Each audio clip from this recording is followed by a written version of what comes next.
Hey everyone, my name is Dr. Dolores Tarver. I am a licensed psychologist here in Georgia, and it is time for the tea. Tea Time with Dr. Tarver is a wellness podcast. It is not intended to be a substitute for a relationship with a licensed mental health practitioner.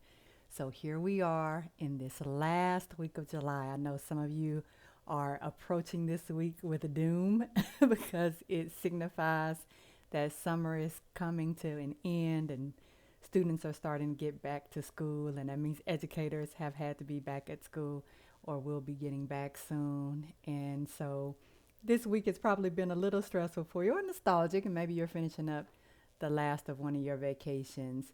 But I was thinking this week, so one of the things that I frequently talk about is how we hoard people. And I was having a conversation with someone this week about how we hoard titles, the things that we don't want to let go of. And so I wanted to talk this week about what are you hoarding?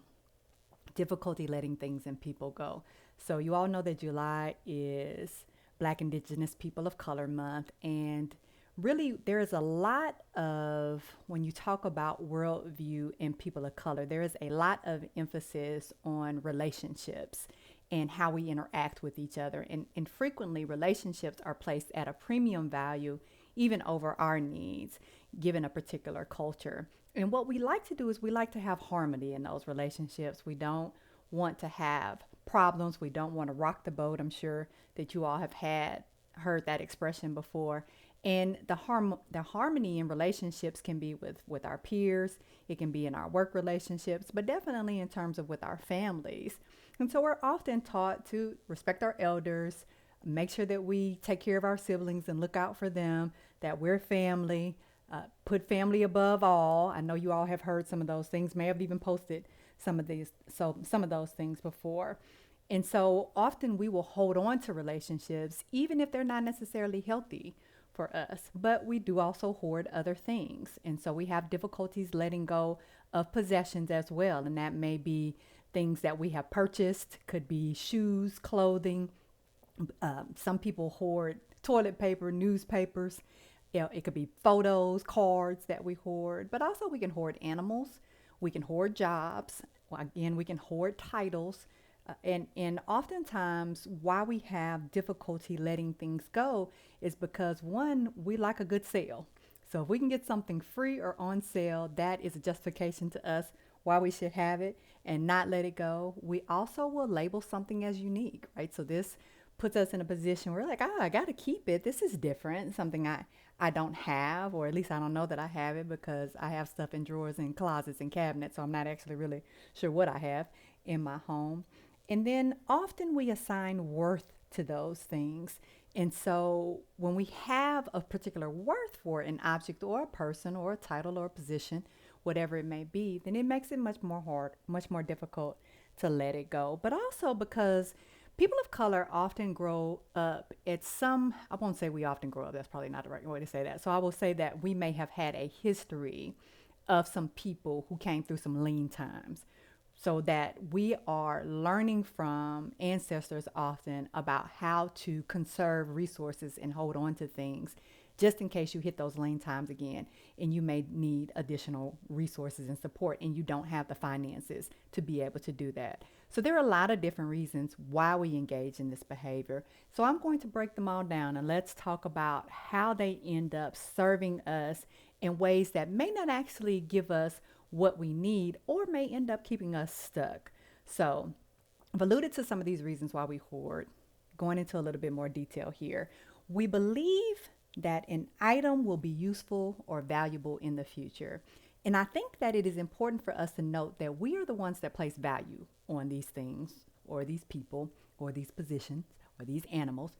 We place the value in them. And so if I give you a high value, it makes it harder for me to want to let you go. So I remember growing up, my mother had this tin tub. And if you grow up in the South, you have seen these big tin tubs before. People bathed in them, but also people wash clothes in them. People will use them for different things. So my mother, as we were talking about purging and getting rid of some things, because you all know when it's time to move, that's when you really start thinking about, do I want to keep moving this stuff from location to location? So we have this tin tub and we didn't use it, but she said, hey, let's not get rid of it. You can use it to store drinks in. And so when there's a party, you can put ice in there and keep the drinks cool. You can put flowers in it. And I said to her, mother, now let's be realistic. We live in the South. So what is going to keep my drinks cool? Is it going to be this 10 and 100-degree weather? Or is it going to be this cooler that is insulated? So we both know the answer is the insulated cooler. So is that really a practical use for this? Or are you just ascribing a higher value, a more premium value to this item than really is useful for it? And could it be better served with someone else who is actually going to use it? Because we haven't and we're not. But that's just an example of how easy it is for us to be able to say something is worth more than it essentially is. But I often ask people, am I getting the most bang for my buck? So if I'm putting all of this value in this item, is it really giving me a return on the investment, or is it just taking up space? In that particular case, that item was taking up space for us. And the truth is, for a lot of us, we have things that we have placed value on, but they're really not worth the value that we've given it, and they're simply just taking space. So for example, relationships. I put all of these years in this relationship. I placed a premium value on this relationship, who this person is to me in my life. Now, for a long time, this person has not actually been pouring into me, investing in me, giving me what I need. But because I put value on this, because of your role, maybe in my life, maybe you're a parent, maybe you are an elder in my family. And so I placed a high premium on the role of sibling.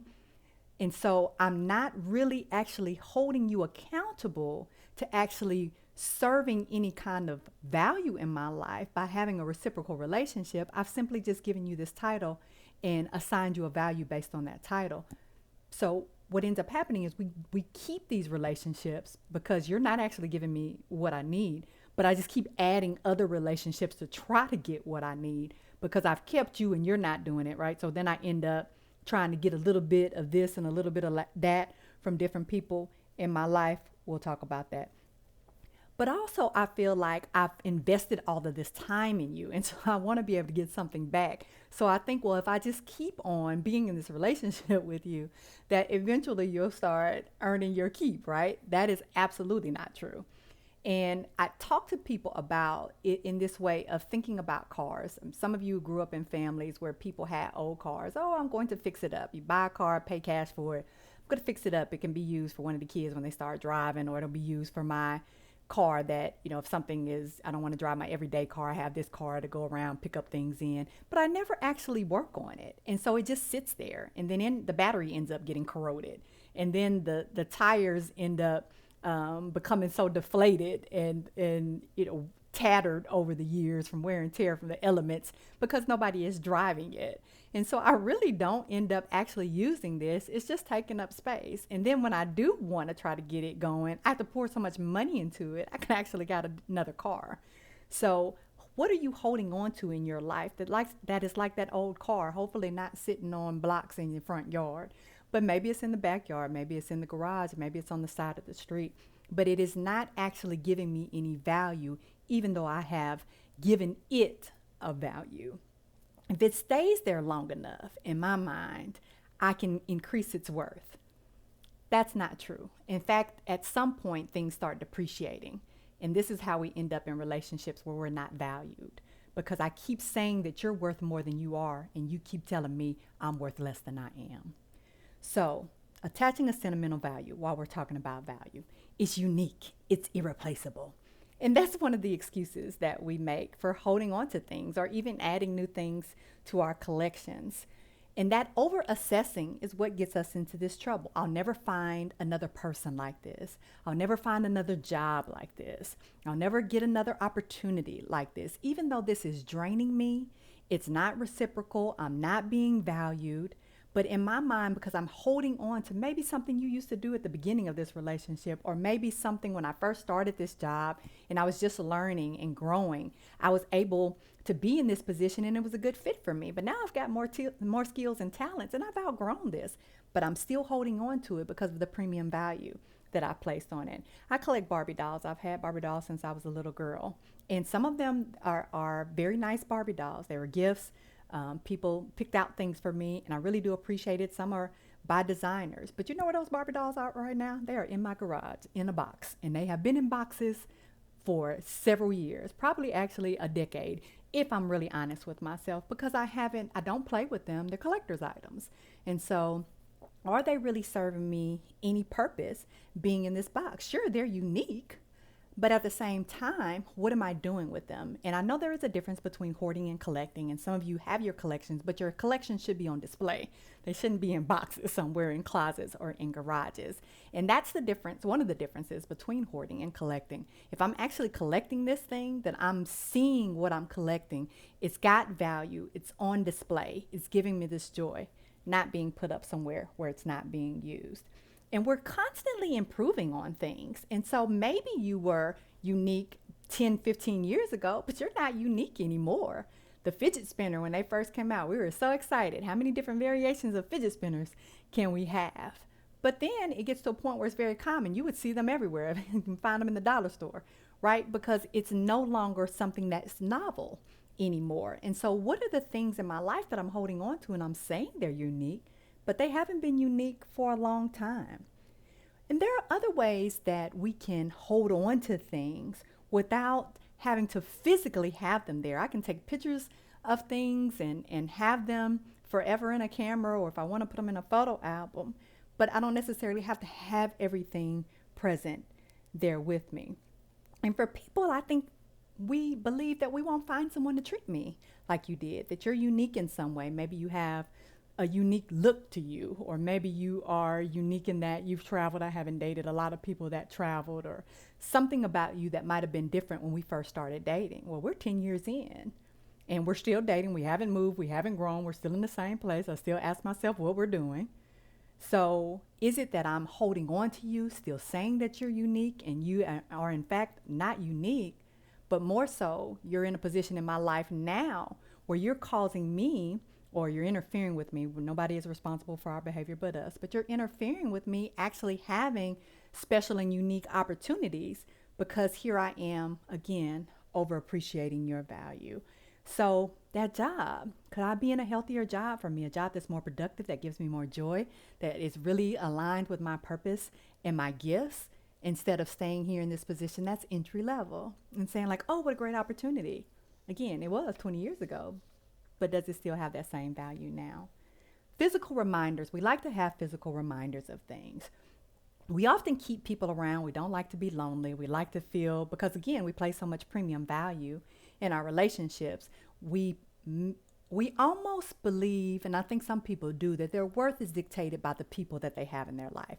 So I'm hoarding these people. I'm keeping all these people around, or I'm keeping a person around, or some people around, because I feel like it gives me some worth. It means that I'm somebody because I have this person or these people in my life. And you'll see people oftentimes hoarding on social media, trying to get as many followers, and not because they're trying to grow their social media page and they're offering something to people, but simply because I feel like I have more meaning, I have more value, I'm somebody's friend. I'm all these people's friends, even though those relationships are not actual friendships. There's no depth to them. In fact, half of you, probably over half of you, I don't even know. And most of you couldn't tell me anything of significance about me that you didn't read on my social media page. But we like to hold on to things from people who we've loved that have transitioned on, either that by death or breakup, or we've moved to different locations. We don't see each other anymore. And so I want to hold on to these physical reminders of you. But think about if you kept a physical reminder of every single memory that ever gave you joy. How quickly would you run out of space?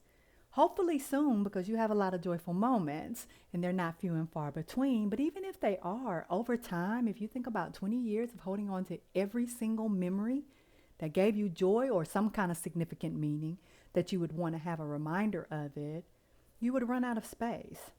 And then what if that meant I can't have any new memories? I can't have any new joys because I don't have space for them. And sometimes that's how we have to think about things. Am I taking up space? Because unlike the cloud, we don't have unlimited storage. So am I taking up space for people who could be doing other things in my life, adding to my life in positive ways, or adventures that could be adding to my life, acquisitions that could be adding to my life, instead of holding on to these things that have been around for so long, they've just gotten comfortable, but they're no longer of the same value that they were initially. We may need it in the future. And this to me is the what if phenomenon. So what if, and this is often coming from a place of fear where we stay in the future and not in our present moment, because we're so worried about what if something bad happens upcoming, or in the past, what if something bad happened in the past that's going to repeat itself. And so the what ifs make it very difficult for us to live in the present.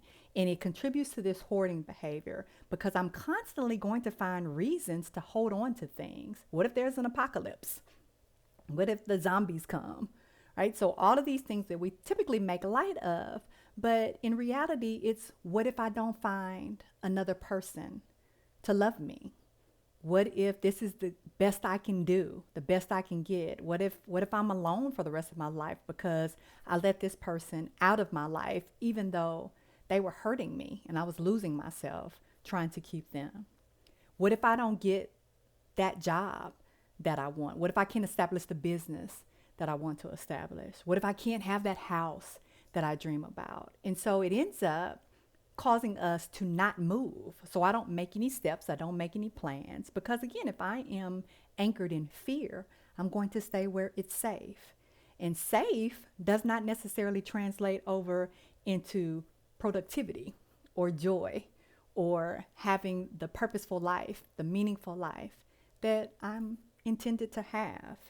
And so that strategy does work well for some things, like, hey, it is always good to have some extra money around, savings. We learned during this pandemic that easily things can change. And so I may need to have some money put away. And it even works at times for toilet paper during this pandemic. But do I need to have 5 closets full of toilet paper? Do I need to have 16 boxes of Lysol containers?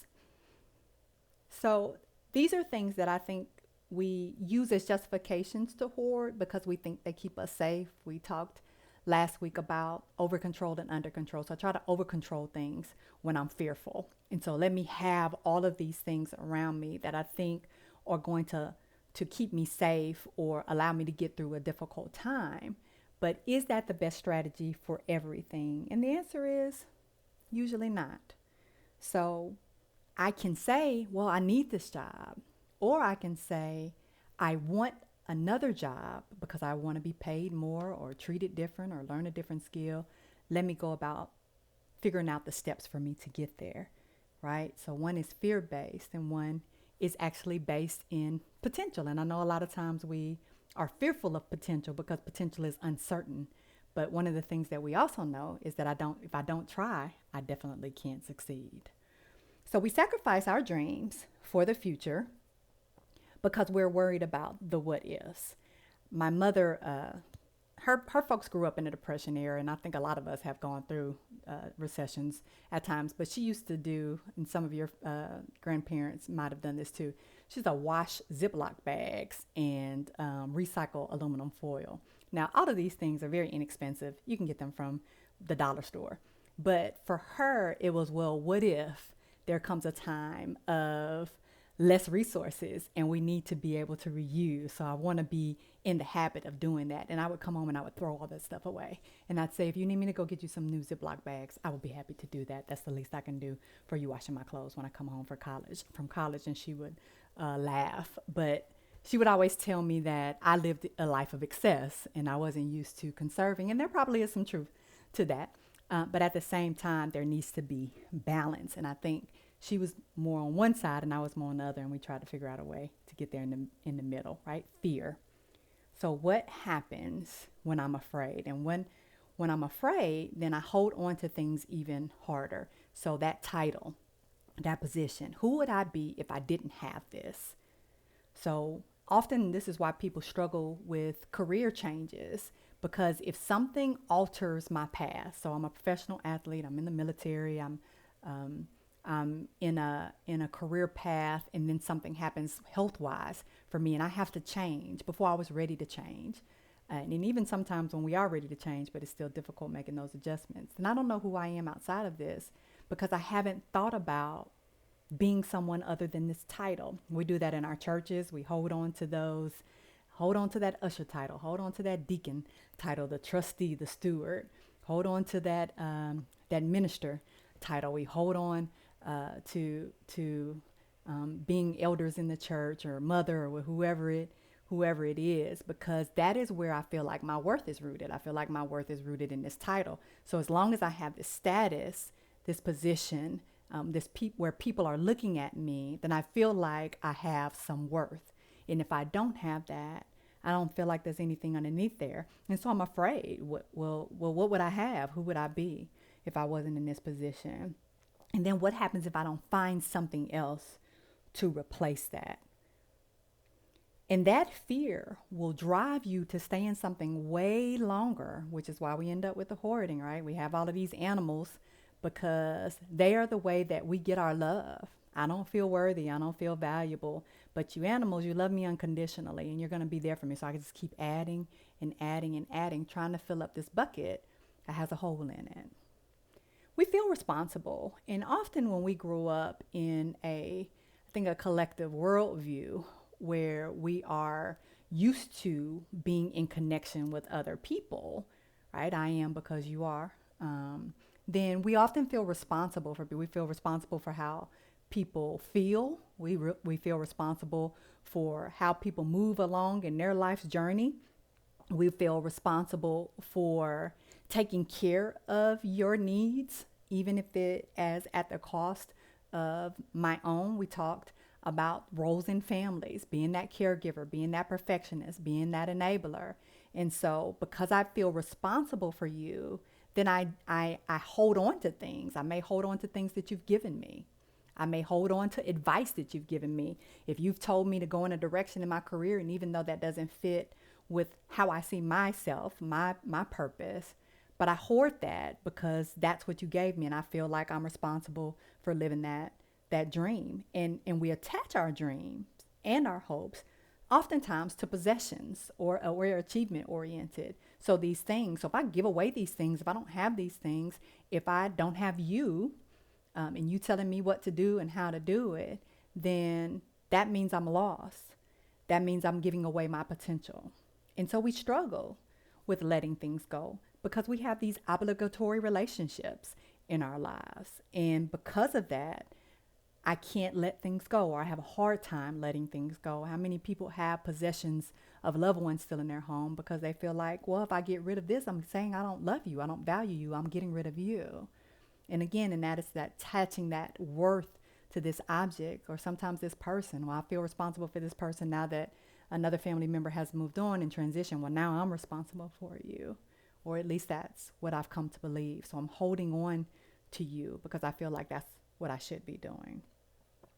And lastly, I will say we don't know how to get rid of things as a reason why we hoard. We have a hard time really letting things go. And that's what hoarding is all about. Just difficulty being able to part ways with things, purging things. And again, these come from often familial values we've been taught, or experiences that have been shared amongst our family members, friends, things that we've seen growing up, whereas people will say, well, that's your family, so they're always going to be your family. People will be fleeting in your life, but your family is forever. And so often we have a hard time of letting go of family members, even when they've hurt us, they've molested us, they've taken from us, they've mistreated us and put us down and criticized us. We still hold on to them because, again, they're family. And I don't know how to let you go because that's not anything that I was taught to do. Nobody's perfect. We stay in these relationships with people, stay at jobs. It's not going to be a perfect situation. So there's always going to be things that you don't like. So there's justification for why I stay here, because I don't know how to be able to transition and say, wait a minute, this isn't meeting my needs. And whereas it has maybe one or two positive things, maybe none sometimes, it has all of these other things that, again, are costing me more than I'm getting from this job.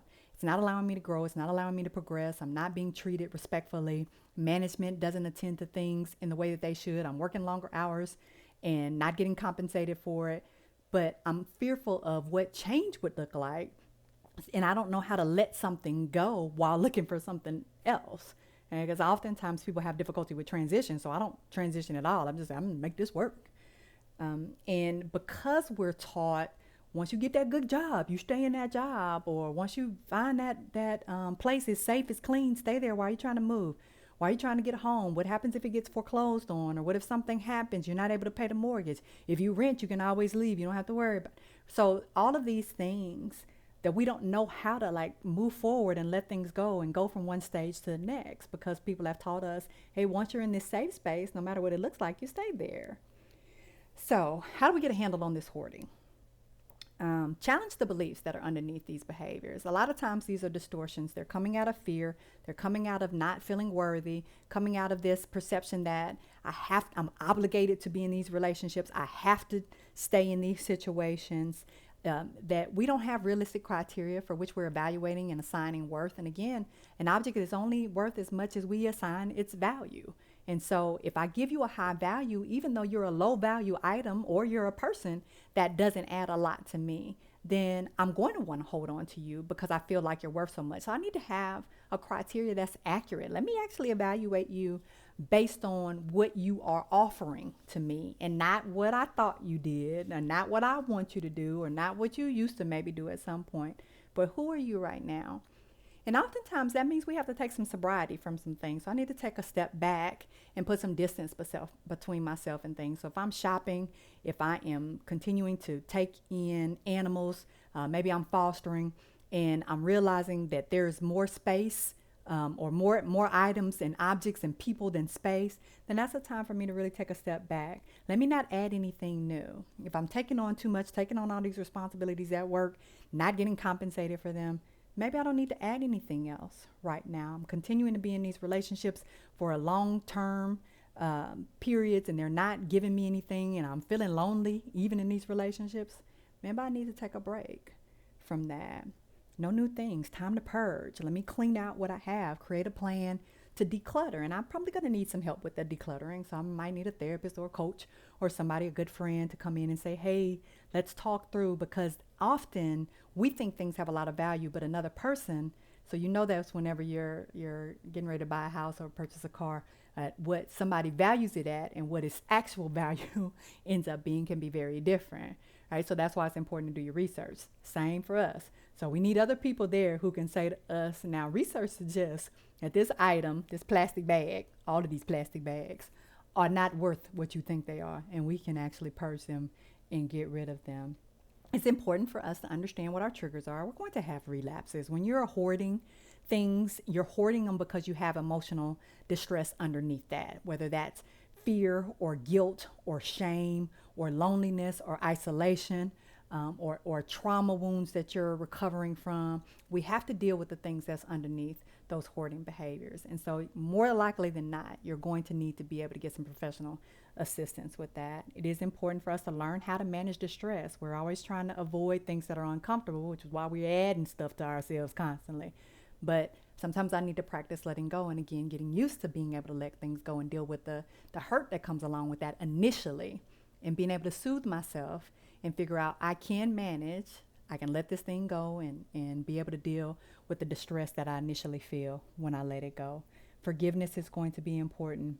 Those healthy interpersonal relationship characteristics. So learning what healthy looks like, and that usually involves setting some boundaries.